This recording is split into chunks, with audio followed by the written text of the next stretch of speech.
Жалпы осы жағдай үшінші дүниежүзілік соғысқа алып келуі мүмкін бе?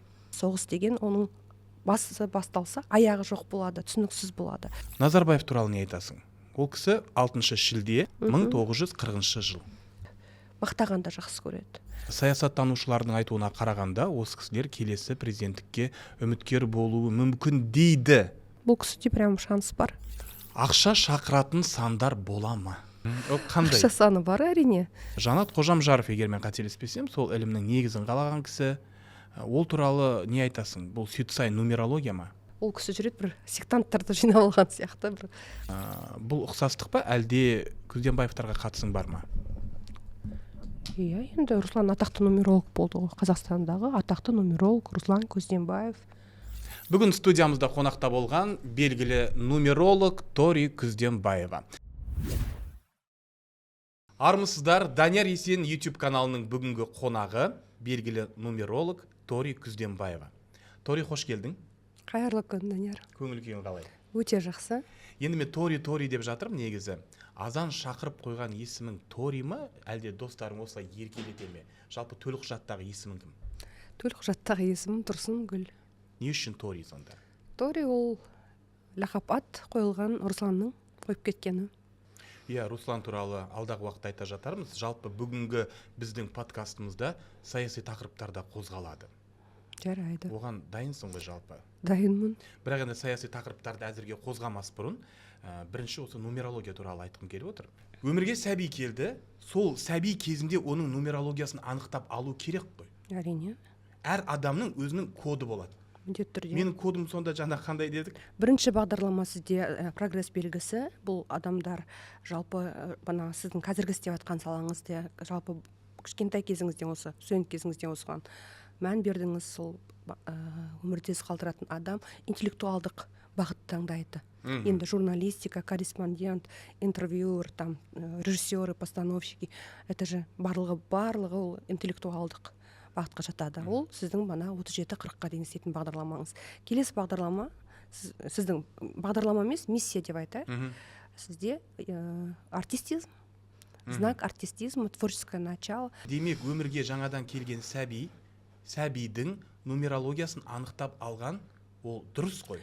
Өте керек анықтап алған. Себебі біз көп жағдайда қазір маған қабылдауға келетін кісілер, олар айтады 19 жаста, 20 жаста, 21, 22-ке дейін менің баламда проблема Тори дейді. Қазір мен сіздің балаңыздың әлсіз жағын, мықты жағын айтсам да одан не пайда? Сіздің балаңыз алкоголик, нумерология бойынша жалпы өзінің бағдарлама қарау табиғатын көріп отырсам, предрасположенность алкоголизму. Ал айтып берейін ба, қай уақыттан бастады? Міне айтайын, 14 жасынан ішеді. 17 жасынан қатты бір депрессияға ұшырап, одан әрі ішіп кеткен. Оның бағдарламасында әлсіздік тұр. Бір кісілер бар, бастаса да қойып кететін бар, ал бір кісілер қоя алмайды. Алкоголизм деп ол жазылып тұрады. Жаңа туған сәбидің нумерологиясында наркомания, алкоголизм, нашақорлық, маскүнемдік деген код жазылып тұр делік. Игромания еще. Лудомания жазылып тұр делік. Енді оны болдыртпас үшін алдағы уақытта ол программаны өзгерте аламыз ба? Әрине. Сол үшін бана айттым ғой басында, 19 жаста емес, 17 жаста емес, даже 10 жаста емес, кішкентай кезінен бағыттау керек. Себебі 9-7 жаста кейбір балалар жасағысы келмейді, кейбір қосымша сабақтарға барғысы келмейді, ерінеді, алдай бастайды. Себебі ол өзінің қалауы емес қой, ол ата-ананың қалауы болғасын, ол жасағысы келмейді. Сол үшін кішкентай кезінен бұл жерде ата-аналарға кеңес, толған кезінен өзін есептеп алып, қай бағыт екен. Міндетті түрде сіздің балаңыз алкоголик, наркоман, игроман болу міндетті емес. Ол болған жағдайда ол дейтін предрасположенность деген сөз. Енді жаңа бір сөзіңде айттың, жалпы мына өмірге адамдар миссиямен келеді. 37 жасқа, 40 жасқа дейін сол өзінің миссиясын орындайды. Одан кейін екінші программаға өтеді деп айтып жатырсың. Енді қылмыскерлер мен педофилдерді алайықшы. Олардың да өзіндік миссиясы бола ма сонда? Иә, оларда код убийцы деп тұрады. Нумерология бойынша, яғни адамдардың туған күні ғой. Туған күні болған кезде адамның қандай жалпы мақсатпен келгенін білуге болады. Миссия дегеніміз мақсат. Біреу убийца болып шығады, код убийцы деген бар. код спортсмена деген бар, код вора деген бар. Енді банағы педофилда жалпы ода көп жағдайда адамның қатыгез адам болады да. Яғни бағдарламасында 5 саны жоқ кезде. Әр тірі нәрсе өмірдегі өзінің бір миссиясымен келді. Біреуі құрту үшін, біреуі адамға деген бір күш, жігер, қуат беру үшін келеді. Қылмыскердің программасын қалай өзгерте аламыз мысалы? Бір сөзіңде сен айтып қалдың, мысалы жаңағы убийца деген енді қылмыскер ғой қазақша аударғанда. Кодымен келген адамдар, мысалға сондай адамдарды спортқа беру керек, әрі оны мысалға хирург мамандығына да беруге бола ма? Әрине. Енді ол ары қарай ғой. Енді хирург бастан болмайды ғой. Сондықтан басынан кішкентай кезінен 3 жасынан, 2 жасынан банағы спорт. Міндетті түрде спортты қалдырмай, азынан кешке дейін аптасына 3 рет. Одан кейін ол кісілердің энергиясы да көп болуы мүмкін. Оны да байқауға болады. Құрметті көрермендер, біздің YouTube каналға жазылып қоюды ұмытпаңыздар. Астына лайк, дизлайк басуды да ұмытпаңыздар. Біз ренжімейміз дизлайк бассаңыздар да. Және астына пікір міндетті түрде пікір қалдырыңыздар. Ал енді Тори, 2026 жылдың энергиялық саны ол 1 екен. Иә? Енді нумерологтар бір санын бұл жаңа дәуірдің, жаңа эраның бастауы деп есептейді. Енді 2026 жылдың басталғанына 2 айдай уақыт болды. Мынау кеше ғана Америка мен Израиль және Иран арасында шиеленіс болып жатқан. Өзіңде оқып жүрсің. Жалпы осы жағдай 3-ші дүниежүзілік соғысқа алып келуі мүмкін бе? Жалпы мен үшін бір өте әдемі сан. Себебі бір деген жаңа бастамалар, жаңа контракт, проект, келісім шарттар. Кез келген жылда агрессия болмау керек. Егер эмоцияны қадағаламаған жерде, кез келген жерде соғыс болады, конфликт болады. Ал конфликт, соғыс деген оның басы басталса, аяғы жоқ болады, түсініксіз болады. Қанша адамдар жай қарапайым жақсы, біз енді жер шарында тұрғанда қанша басқа бір мемлекетте болса да бізге әсері бар. Себебі біз білеміз, жаңалықтар арқылы жалпы ана жақта адамдар өліп жатқанын, қан жұтып жатқандарын. Оның барлығы ауыр. Сондықтан адам деген осындай нәрселердің барлығы сол провокаторға байланысты. Ал сол провокатор көбінесе біздің басшылар, мемлекеттің бірінші адамдары. Осы жылы басталып конфликт болғаны адамның жүрегін кішкене алаңдатады. Себебі бір басталған нәрсе негізі 4 жыл, әрі кетсе 9 жылға дейін созылып кетуі де мүмкін. Цифралар бойынша солай. Негізі солай енді 4, бірақ енді бұл жерде нақты жауап алу үшін, Данияр, бұл жерде әр елдің дегенім кезеңін қарау керек, мінезін қарау керек. Себебі бұл кісілер жайдан жай басталмайды. Себебі агрессор, бана сіз айтқанда жестокий адам, басында айттым ғой сізге, қатыгез адам бастайды. Қатыгез немесе банағы өзінің бір сондай әлсіз жақтары басым болады ғой бізде. Соны ойнап көтеріліп кетеді да адам, сол агрессия, гнев, ашу, соның арқасы соғыс болады. Онда болса әр мемлекеттің басшысының нумерологиясын көру керек деп өзің айтып жатырсың енді. Енді ондай болса Америка президенті Дональд Трампқа келейікші. Ол жарайды. Оның туған күні 14 маусым 1946 жыл. Ол туралы не дейсің? Оның тағдыры немен, қалай аяқталуы мүмкін? 14 маусым 46 жыл. Жалпы кім бұл кісі? Енді миссияға келгенде бізде былай ғой, миссия бар, мінез құлқымыз бар, Алладан берілген барлығымыздың. Одан кейін біздің кезеңіміз бар. Осы 3 этапқа бөліп тастайыншы, өзімнің түсіндіргенімді жалпы. Миссияға келгенде бұл кісі бізбен конфликт ешқашанда болмайды, Қазақстанмен. Неге дейсіз? Себебі бұл кісі нумерологияда андай бар. Жақын адам деген нәрсе бар. Табиғи. Бұны да жақын ұлтқа немесе қанға емес, жалпы астральный брат деген естігеніңіз бар шығар. Астральный братья, сестры дейді. Астралдық бауырлы адамдар. Бұл кісі сол Трамп біздің Қасым-Жомарт Кемелевичке жақын. Ол сияқты бірінші бағдарлама Қасым-Жомарт Кемелевич миротворец болды. Екінші бағдарлама мыңдық белгінің адамы болды. Қазіргі президент болғаны екінші өмір деген бізде жалпы біздің өмір 2-ге бөлінеді. 37-ге дейін, 37-тен кейін. 37-40-қа дейін Қасым-Жомарт Кемелевич миротворец, дипломат, международник, сыртқы саясатты керемет жүргізу бастады. Одан кейін бар президенттікке кетті. Трамп астралдық жақын адамы. Бізге Трамптан қауіп жоқ негізі. Трамптың қазір енді тәкаппарлығы бар. Егер ол тәкаппарлығынан арылса, жаңа бейбіт жолға түссе, оның тағдыры өзгеріп кетуі мүмкін. Әрине Өзгерте алады. Әлбетте солай болады, но бұл кісі өзгермейді. Себебі ол кісінің тәкаппарлығы, мен қолымнан барлығы келеді, мен бұл жерде әлемді басқарам деген посыл кетіп қалды бұл кісіде уже. Енді жақсы, Трампты жайына қалдырайық, енді елімізге оралайықшы. Назарбаев туралы не айтасың? Ол кісі 6 шілде 1940 жыл. Бірінші бағдарлама өмірде із қалдыратын адам, прогресс. Бұл кісілердің бір әдемі жағы бұл енді өмірде із қалдырады деген кез келген адамға жазылмайды ғой. Ол бірақ әр нәрсені айтып отырып, бір қазақта сөз бар ғой, кем дүние дейді, естіп алып бір өзінше бір қуанайын десең, сабыр деген сияқты, асықпа, себебі екінші беті бар. Ол бұндай кісілер көп жағдайда асхат деген, сосын бір ойланады. Негізі Нұрсұлтан Әбішев шешімді тез қабылдайтын кісі ғой.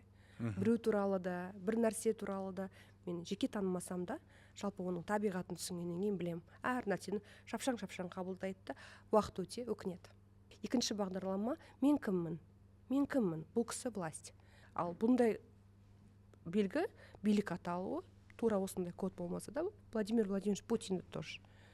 Тура сондай. Сондықтан ол кісі де ұзағына дейін мемлекет саласында өзін президент. Дұрыс па? Енді Нұрсұлтан Әбішевтің енді елдер сұрайды ғой. Енді жарайды билік болсын, жақсы қасиеттері болсын. Неге осылай болды деп кейбір нәрселерді бір өздерінің жарақаттарын есіне түсіреді, мүмкін.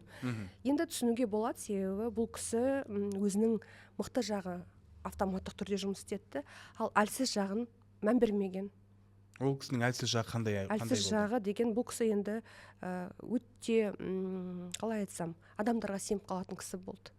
Бұл кісі лесті жақсы көреді, мақтағанды жақсы көреді. Оның тағы да бір айта кететін дүниесі, егер де біздің ортамызда бір кісілер барлығымыз мақтағанды жақсы көреміз. Бірақ бізде шек бар. Бізде бір нәрсенің бір шектеулі нәрсені жасаймыз. Ал категория бар адам, мысалы Нұрсұлтан Әбішев сияқты, түсінбейді, айыра алмайды, сеніп қалады. Қайсы адам алдап тұр, мақтап тұр, өтірік мақтап тұр, немесе шынайы мақтап тұр, айыра алмайды. Себебі оның ішкі дауысы әлсіз. Сондықтан сеніп қалатындығы адамдарға, егерде тағы бір жарқын қасиеті, тек қана өзінің адамдарына сенеді. Мен сияқтыларға, сіз сияқтыларға туысы жақыны болмаса сенбейді. Ойлайды, біз алдап тұрған сияқты болып тұрады бұл кісіге. Сол үшін бұның ортасы да бермейді. Билік бар жерде артық адамға доступ жоқ. Сол үшін бұл кісілер өзінің қалауларын жасатады. Себебі бұл кісі өте жақын адамдарына қатты жақсы көреді. Ақырында бұндай кісілерді жақындары арқасынан пышақ салады дейді ғой. Оның қолымен барлық дүниелерді жасайды. Себебі оның жақсы көретін пайдаланады. Это и есть доверчивость. Енді елімізде алдағы жылдары енді президент сайлауы болайын деп жатыр ғой енді. Енді мен бүгін студияға осы 5-6 үміткердің туған күні, айы, жылы жазылған ақпарат алып келдім. Енді дәл қазір емес, сәлден соң сол кісілердің нумерологиясын айтып, келесі президент болатын болжап бере аласың ба негізі? Көрейік. Алдағы уақытта, қазір енді. Сондықтан да құрметті көрермендер, біздің YouTube каналымызға міндетті түрде жазылыңыздар, пікір жазыңыздар. Назарбаев туралы айтқаннан кейін енді Сары Алпысқызы туралы айтпай кетуге болмас. Қаншама жыл ол кісінің жанында жүр. Ол кісінің туған күні 12 ақпан 1941 жыл. Не айтасың? Бұл кісінің енді энергиясы керемет. Негізі бұндай кісілер, бұндай ерлі-зайыптылар кездескенде, екі әйел мен ер азамат, мысалы ерлі-зайыптылар алсақ, Нұрсұлтан Әбішевич негізі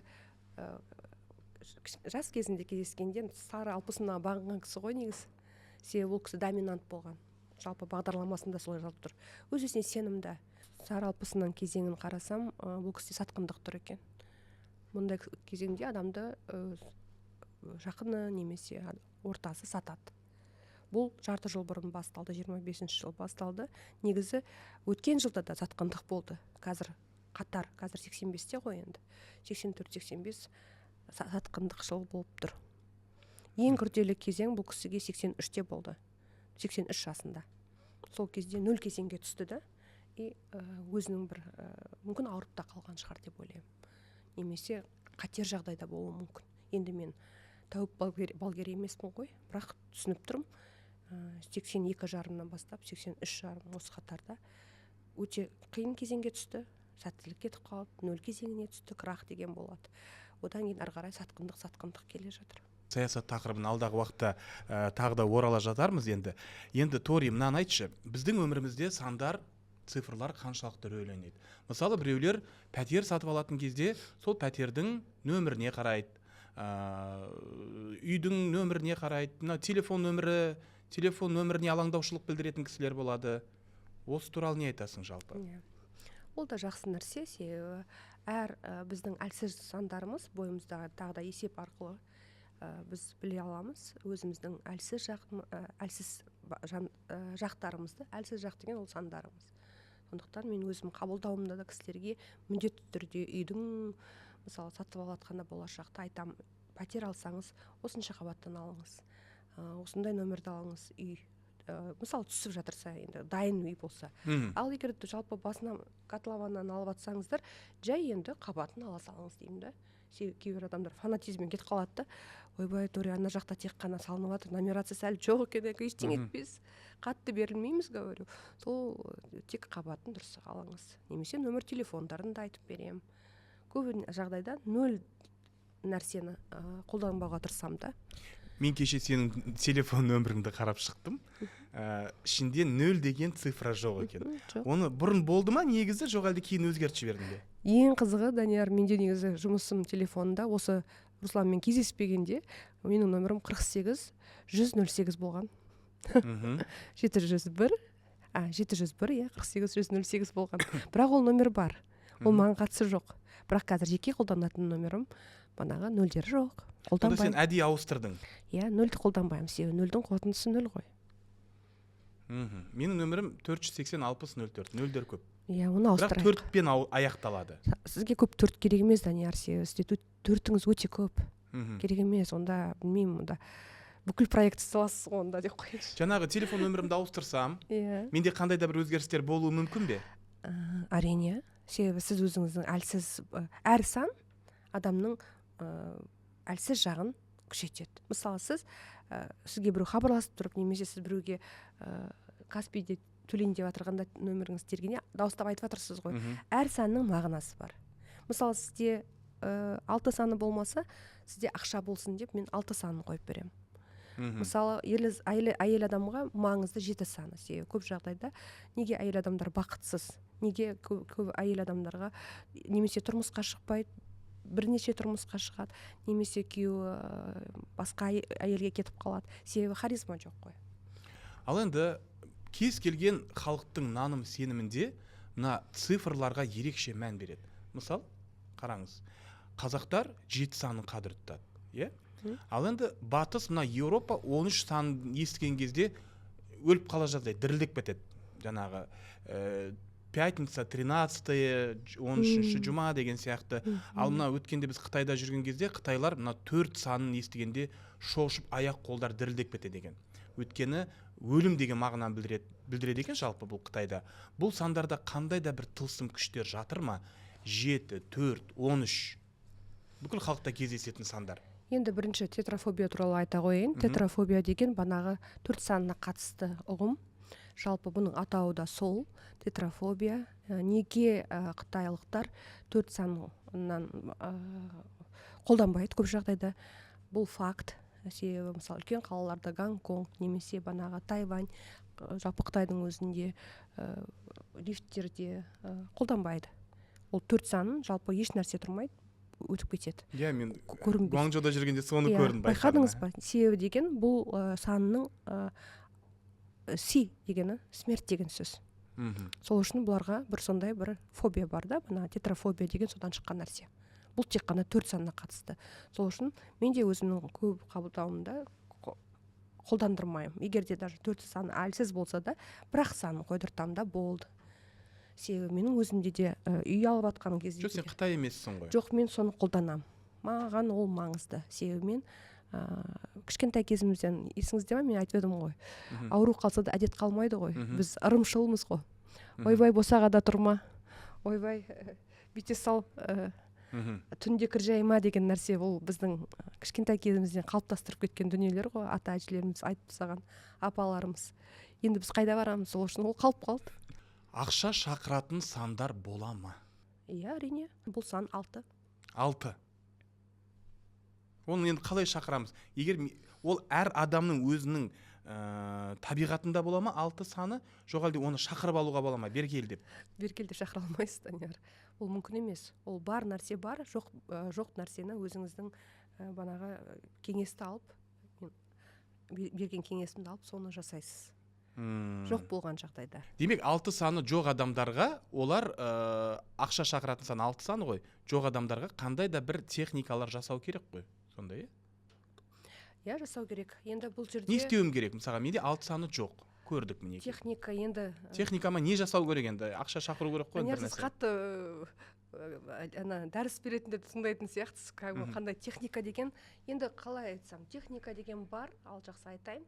Мысалы, кез келген түскен ақшаңызды 1/10-ын мысалы депозитке немесе бір сондай алмайтын жерге салып қойып тұрыңыз.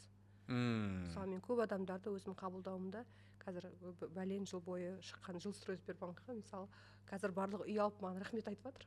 Мен тапқан табысымның 10%-ын салып қоюым керек. Өте дұрыс, иә. Сол кезде 6 санын мен өзім шақырып аламын. Иә, дұрыс. Енді отбасы жақсы, бұл ақша шақыратын сандар туралы білдік. Енді отбасылық жағдайға келсек. Жалпы мысалы ерлі зайыптылардың сандары, цифралары, нумерологиялар бір-біріне сәйкес келмейтін кездер болады, солай болу мүмкін ғой нумерология бойынша. Олар не істеу керек? Ажырасып кету керек па? Жоқ әлде бірге тұру керек па? Не істеу керек? Ондай қабылдауға келген кісілер болды ма? Иә, әрине. Мысалы, маған келеді, әсіресе өкінішті келетін, сырға салып, уже құдалыққа дайындалып, тамыздың 5-і той деп атқан кезде келгені қызықты. Сосын сұрайды, олар енді қуанасың ғой, әрине жастар үшін қуанасың, бір-бірін тапқан үшін. Ал енді сосын сұрайды, мен совместиміз деймін, екеуміздің қандай келісеміз бе, келіспейміз бе, соны қара. Мен осы сұрақ осында келмес екен деп ойлаймын. Себебі олар таныстыңыз ғой, ертең күні сұраңызшы.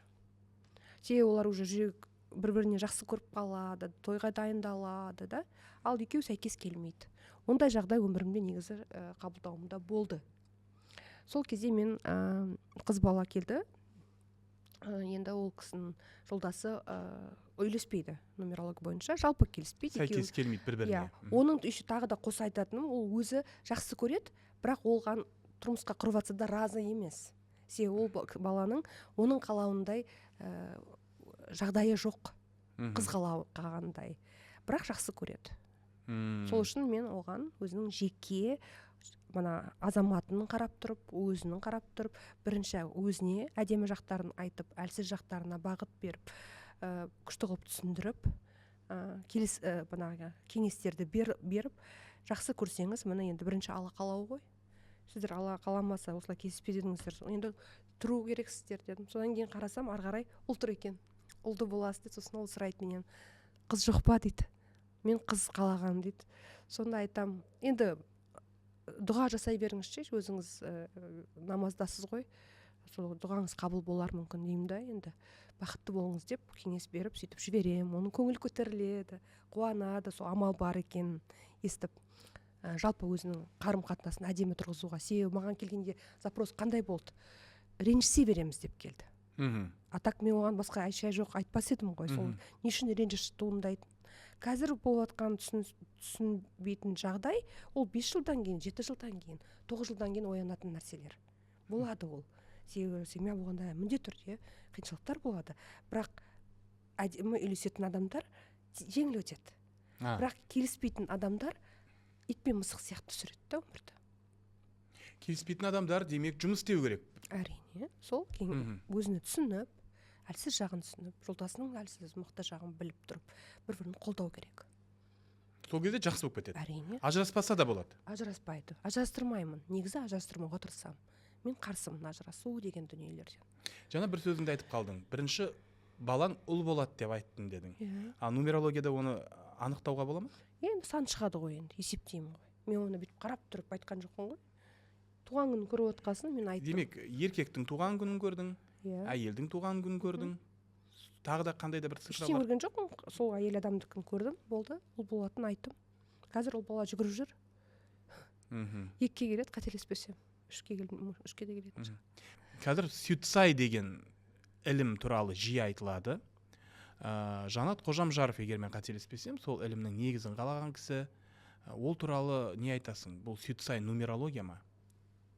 Нумерология қатысы жоқ, бұл кісінің өзінің тапқан дүниесі. Бұл кісіні жеке танымаймын, бірақ естуім бар. Себебі Инстаграм бәрімізде болғаннан кейін көресің, әртүрлі бір андай жиындар болып отырады, бір ол кісі жүреді, бір сектанттарды жинап алған сияқты, бір қызық сезім. Бірақ енді дұрыс, енді адамның бір ол кісіге қарап тұрып, банағы адамдарды привлекать внимание дейді ғой. Сондай Назарын өзіне аудару. Қасиеті бар, иә, болып тұр. Бірақ енді мен қолдай алмаймын деп айта алмаймын. Неге? Себебі болмаған, ол бейтаныс дүние ғой. Ол ешқандай дәлелдемеген. Сен оны зерттеп көрген жоқсың, оған уақытыңды бөлген жоқсың. Жоқ, оны несіне зерттеу керек, ол жоқ нәрсе.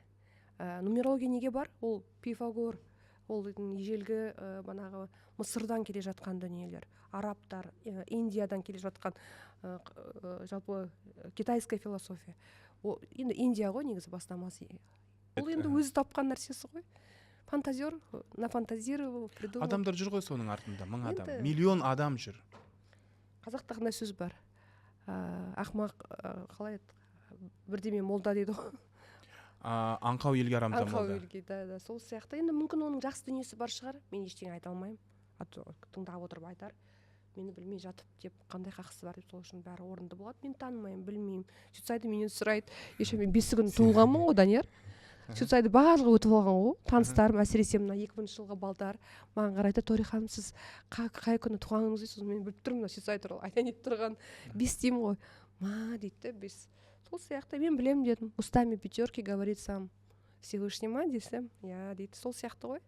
Жақсы, ондай болса, енді бағанадан бері байқап отырмын, ноутбукты алдың алып, жаңағыда есептеп отырсың негізі. Оның ішінде қандай да бір программа бар ма негізі? Калькулятор ғой. Калькулятор. Өздерінің калькуляторларың бар. Иә. Оны кім ойлап тапты? Руслан ойлап тапты. Барлығы Руслан. Істеп жатқан жұмысының барлығы Русландікі. Енді осы жерде Русланға келейік. Руслан демекші, енді жолдасың Руслан Күзденбаев осыдан 7 жыл бұрын қайтыс болды, егер мен қателеспесем. Енді Күзденбаев деген фамилия, бұл Қазақстанда бар фамилия. Бұл ұқсастық па, әлде Күзденбаевтарға қатысың бар ма? Иә, енді Руслан атақты нумеролог болды ғой. Қазақстандағы атақты нумеролог Руслан Күзденбаев. Осы нумерологияға әкелген демек Руслан. Иә, мен келген де жоқпын. Ол просто мен ол кезде үйреніп жатқанда мен жасаймын деген ой болған жоқ қой. Маған не үшін керек деген сұрақ болды менде. Русланға солай айттым, себебі мен Русланға тұрмысқа шықпай тұрып мен жеке кәсіпкер болдым. Менің өзім мектебім бар. Мен балаларды жалпы тілдерге үйретемін. Ол мектепке 18 жыл, ол кезде енді 14-15 жыл шығар. Жалпы деймін да, мен өзім кәсібім бар адаммын. Сол үшін мен де сондаймын. Біз өзімізге қатысты емес дүниеге араласпаймыз. Әр адам өз дүниесін жасасын деген нәрсені айтатынмын. Сол кезде бірақ айтады, тек қана қасымда отырсаң, бұл кісіні үйретемін, яғни ол кісі бізге ақысын төлейді деген сияқты қасымда отыршы дейді. Жақсы деп қолдаймын. Сөйтіп өзімнің бана дәптерді толық дәрісін тыңдап, ол онлайн ғой енді шетелден соғып тұрғасын. Мен қасында отырып жазып отырдым. Сөйтіп үйретіп кетті. Оны ешкім сен осыны жүргізесің, сен қабылдайсың деген әңгіме болған жоқ. Руслан екеуіңнен ұл бар? Ұл бар, Арсен. Арсен. Иә. Қазір жас нешеде? Қазір мамыр айында 28 мамырда 8-ге келеді. Ал енді жолдасыңның өмірі тым қысқа болған өкінішті. Қанша жасында кетті өмірден? Қайтыс болған 34 жасында қайтыс болды. 34 жасында, иә. Енді мынадай бір ыңғайсыздау сұрақ қойсам деп отырмын негізі.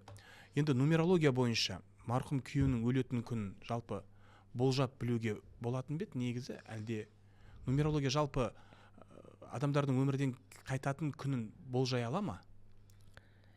Енді болжау деген жоқ, біріншіден ол есеп. Есеп, нақты есеп. Ал адамның дүниенің озатын есептеуге болмайды. Себебі ол Аллах тағаланың функциясын алу ғой.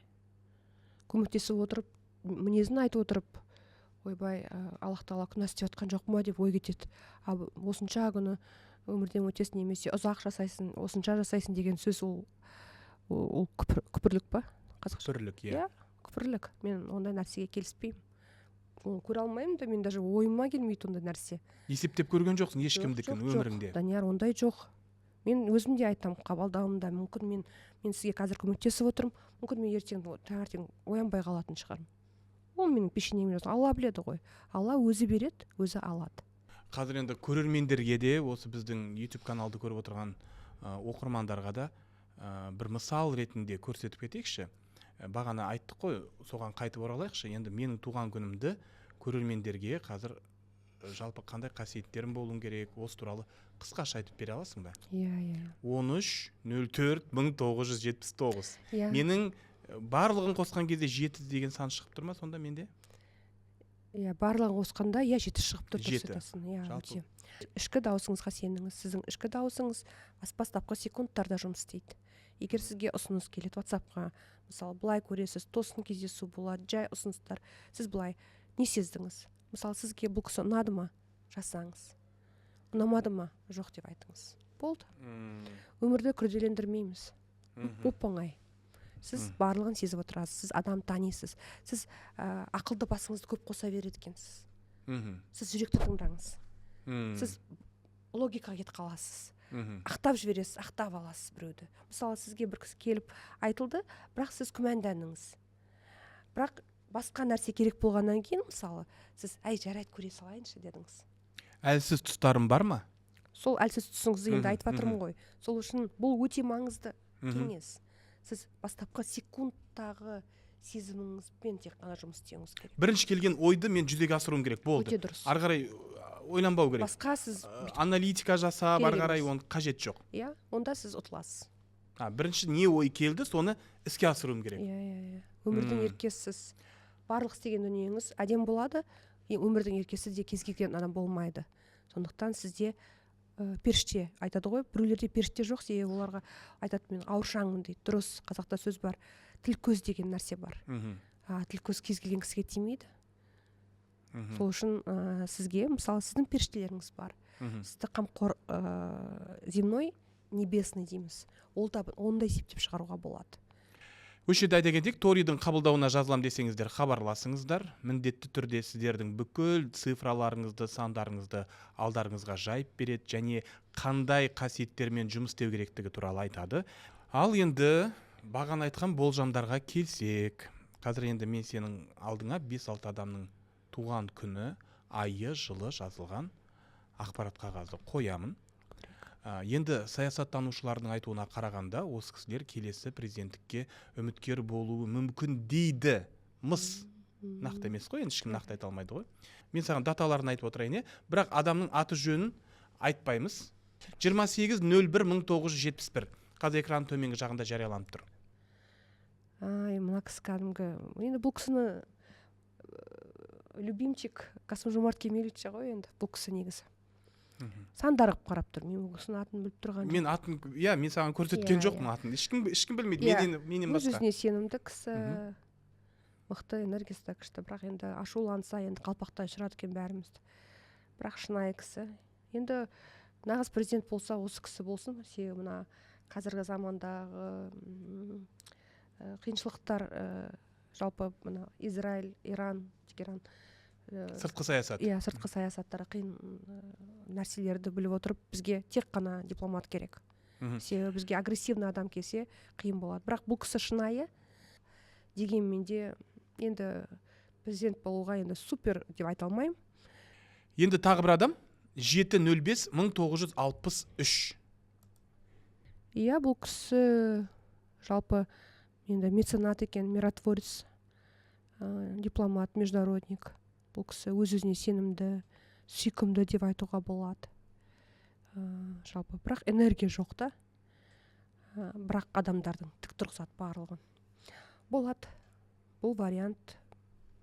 Енді бірақ депрессивность деген жақсы ма, жақсы емес па? Бұл сол бір жалғыз минусы бұл кісінің. мындай мінезі құбылмалы, бірде көл, бірде шөл, әділеттікке күреседі, іскер, банағы айтады ғой, бір вообще президентте андай дух авантюризма болу керек та. Бұл кісіде бар. Келесі 26.05.1976. 26.05.76. Ақылды өте. Өте ақылды екен, өте мықты аналитик екен. Бірақ енді президент самодостаточный болғаны жақсы ғой. Мен екі бағыт болу керек та, қасиет президентте, жалпы көшбасшыда. Кез келген компанияның жетекшісінде міндетті түрде өз-өзіне сенімділік болу керек. Ол бір. Ол ең басты шарт. Себебі өз-өзіне сенімділік адамда амбиция өте нормада болады да, и айтады, жасайды. Сөздеріне берік кісілер болады. И гибкость болу керек та, дипломатия. Бұл кісі дипломатия жоқ, бірақ тіке сөйлейтін кісі. Келесі көшейік. Келесі 4.07.1974. Енді бұл кісі енді великий оратор екен. Тоқтамай сөйлейтін кісі екен.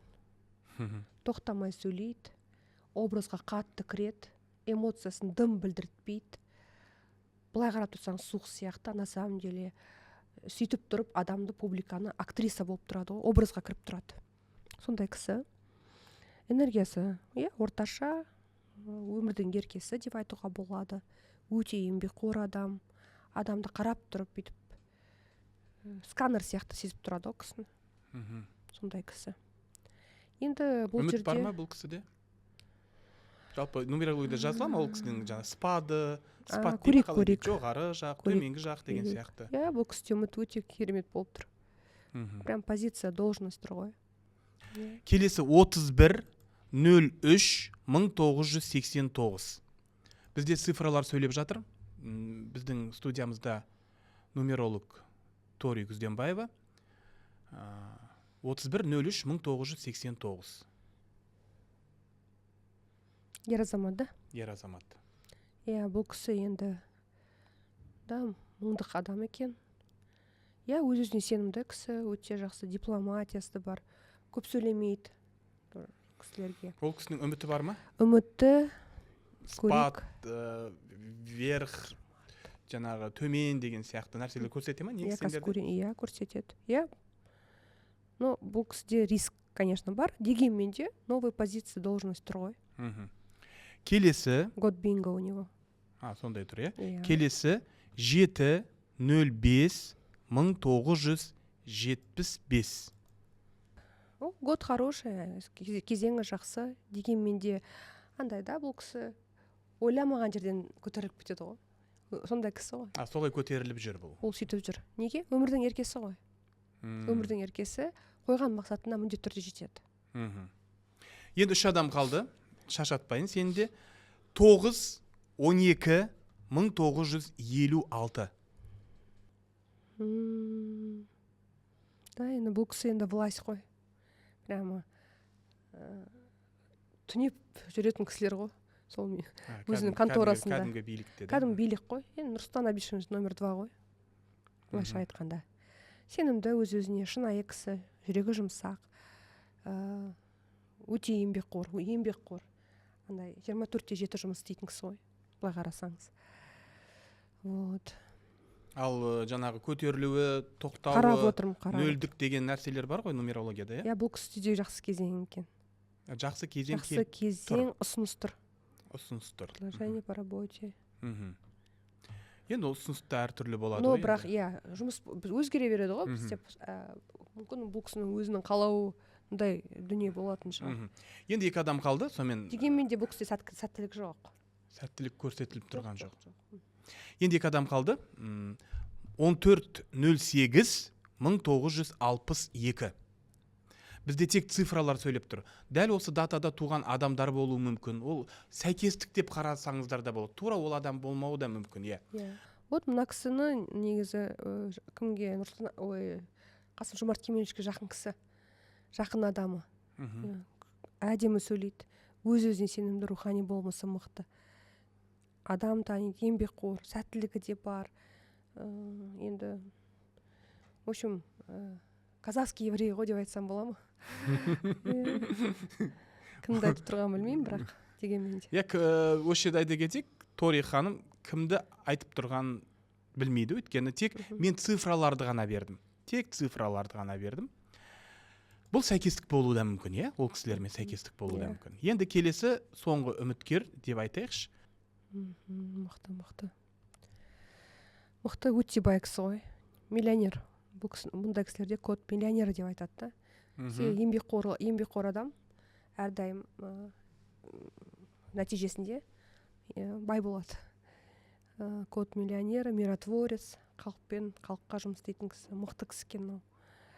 Энергиясы да күшті. Бірақ енді бұндай кісілерді өкінішке орай басқа кісілер қолдамай ма? Жоқ, қалай айтсам. Бұл кісілердің жұмыс істегенін жақсы көреді. Бірақ бір істеген дүниесін әдемі қылып айтайын десе, міндетті түрде басқа біреу бұның істеген жұмысын өзіне алып кетуі мүмкін да. Пайдаланып кетеді. Бұл кісі пайдаланып кететіндер көп. Иә, ондай бар. Сосын бұл кісі көп жағдайда бүйтіп харизмасымен алмайды да, бірақ энергиясы күшті бұл кісінің. Бұл сүйкімділік, енді красавчик емес деп қояйыншы. Он не красавчик. Но энергия шикарная. Энергия әдемі. Ал рахмет, Тори, келгеніңе алғысымыз білдіреміз. Бүгін студиямызда қонақта болған белгілі нумеролог Тори Күзденбаева. Біздің каналға міндетті түрде жазылыңыздар, және де лайк басыңыздар, дизлайк басыңыздар, сонымен қатар астына пікір қалдырыңыздар. Келесі кездескенше.